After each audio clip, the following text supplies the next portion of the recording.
when you live on the Central Coast, temperature-wise, we're usually solid, always gorgeous, but then we get these winds that, in my opinion, just ruin it for us, but, you know, to each their own.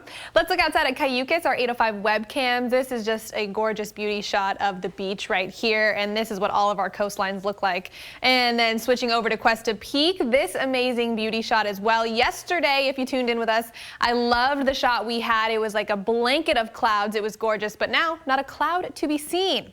And Claudia, those wind speeds you've been asking me about, peak speeds today, we tapped out at 24 miles an hour in Santa Maria. That was the windiest part of our forecast area. Then San Luis Obispo was not far behind. Now we have that wind advisory in place for the south coast. We had it yesterday. It was extended into today, and most likely we will see it extended into tomorrow night. So 25 to 35 miles an hour and gusting up to 50 miles an hour. This is in place until Monday morning at 6 a.m. Let's plan that out a little bit. If we take a closer look here, you can see around 6 a.m. when that advisory lifts, we're not seeing things die down completely. We're still around 20 to 25 mile an hour gusting speeds, but throughout the day that will again drop even more so until we come back Monday evening well above 30 miles an hour near Refugio, and then doing its same pattern where we die down throughout the day in the afternoon.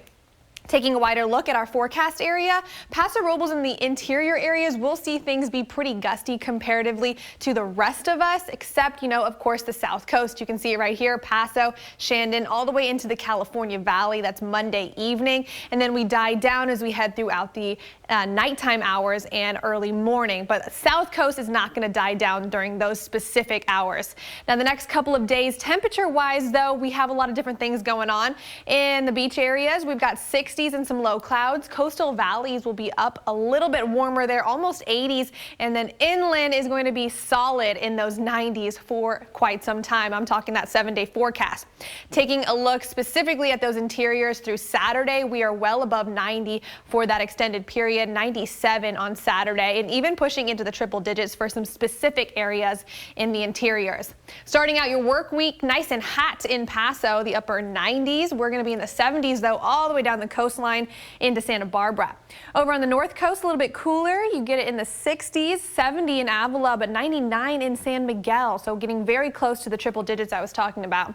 60s down by the 5 cities, 70 in Rio Grande, and then swinging on down to Santa Barbara County area. We've got upper 80s for Solvang, San Ynez, and then 77 in Goleta.